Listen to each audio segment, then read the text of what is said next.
नमस्कार दोस्तों, मैं राजेश कुमार आपको फिर से अपने Galaxy global news channel 24x7 में हार्दिक स्वागत करता हूं।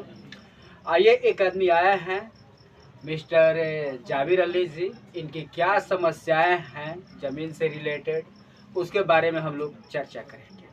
बोलिए, आपको हमारे चैनल में हार्दिक स्वागत है। क्या कहना चाहेंगे? मेरे तरफ से भी हार्दिक अभिनंदन है और धन्यवाद देता हूं आपके चैनल के माध्यम से कि मैं अपनी बातों को सरकार के समक्ष रखने का प्रयास करूंगा। मैं जमीन संबंधित कैल टोला का रहने वाला हूं मैं।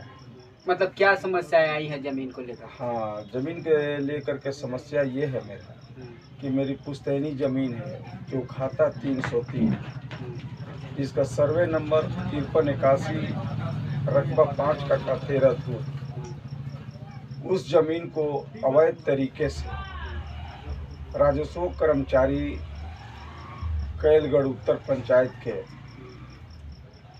पद पे रहते हुए, जो संविदा पे रहते हैं, अंचल बढ़िया, इनके द्वारा मेरे ज़मीन को बगैर किसी साक्ष्य के बुनियाद पे 5 कट्ठा 13 धूर ज़मीन गलत ढंग से जमाबंदी में दर्शा करके नूर हसन खान वल्द अब्दुल समद खान के नाम से। एक मिनट, आपको इसमें किसी का नाम नहीं रखना है, जब बोला जाएगा तभी रखना है। अच्छा, ठीक ठीक है, ठीक। तो इसमें आपने सबसे पहले जो आपका जो जमीन अवैध तरह से जो लोगों ने कब्जा किया है जी, तो आपने सरपंच को एप्लीकेशन दिया?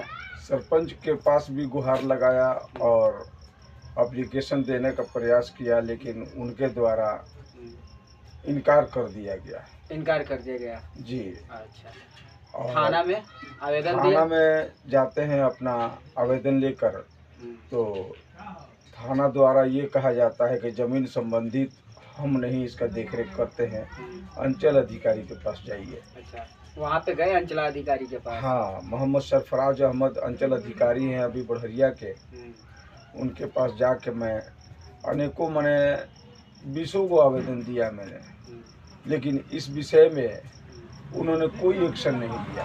कोई एक्शन नहीं लिया? नहीं। तो आपके पास कागज की कुछ दस्तावेजें होंगी? हाँ, दस्तावेज वगैरह सब कुछ मौजूद है हमारे पास। है जी।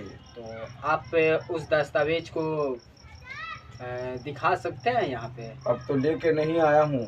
अच्छा, लेकिन मैं उसे अच्छा, सबसे पहले आपको जो है, ये भी जब ये लोग नहीं सुनते हैं, ये सरपंच अगर ना सुने, तो आपको ये है कि आपको ये भी तौर तरीका पता होना चाहिए कि अगर जब सरपंच नहीं सुनते हैं तो आप कोर्ट का दरवाज़ा खटखटा सकते हैं। तो आपने खटखटाया?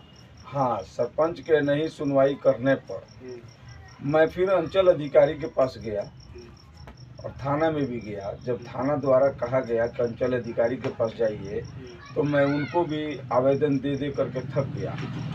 उनके द्वारा नोटिस भी की गई हमारे विपक्षी पे, जिसने हमारा ज़मीन को अवैध तरीके से पकड़े हुए हैं। 2014 में मेरे ज़मीन को पकड़ लिया गया और मारपीट कर करके मेरे पिताजी का भी देहांत हो गया इसी संदर्भ में, जिनके वजह से मैं बड़ा पीड़ित और बहुत दुख महसूस किया कि अंचल अधिकारी को देने के बाद भी अंचल अधिकारी द्वारा कोई एक्शन नहीं लिया गया, कोई कानूनी कार्रवाई नहीं की गई। यहाँ तक कि विपक्षी के द्वारा उपस्थिति भी नहीं की गई, उपस्थित भी नहीं हुआ। इसके अलावा अच्छा, एक बात बताइए, आपके यहाँ के जो सरपंच है, सुनने में आता है कि वो पैसा लेकर के ही कारोबार करते हैं, क्या ये बात सत्य है? मेरे से तो कभी पैसे का जिक्र नहीं किया उन्होंने, इसीलिए तो आपका फैसला नहीं करते हैं ना।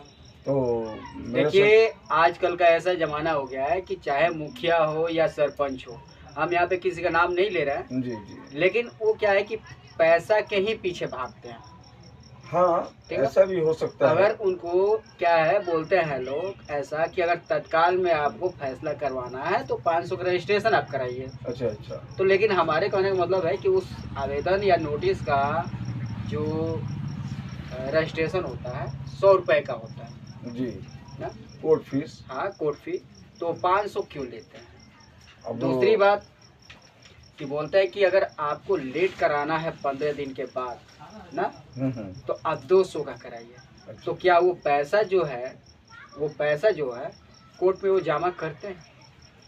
अब मेरे से उनके द्वारा मुझसे तो पैसा का कभी मांग की नहीं गई है, और ना मेरे से कभी पैसा मांगे है वो। मेरे ज़मीन संबंधित या कोई मारपीट के संबंधित मैंने उनसे गुहार लगाया कि हमारे गांव का मामला है, यहाँ पे बैठ करके इसको थोड़ा सा बैठक करके और समझौते के बुनियाद पर इसे समझौता कराया जाए और इस विवाद को ख़त्म कराया जाए आपके द्वारा। चलिए ठीक है, तो हम आपको कुछ देर के लिए समय देते हैं। आप जो पेपर है वो मंगाइए, कि आप पे दिखा करके उसके अच्छा। बाद हम आगे बढ़ाएं। ठीक है। ठीक। हाँ, तब तक आप पेपर मंगाइए जी। और हम ये आम जनता से कहेंगे कि आप लोग का इस पे क्या राय है, कमेंट में ज़रूर बताएं।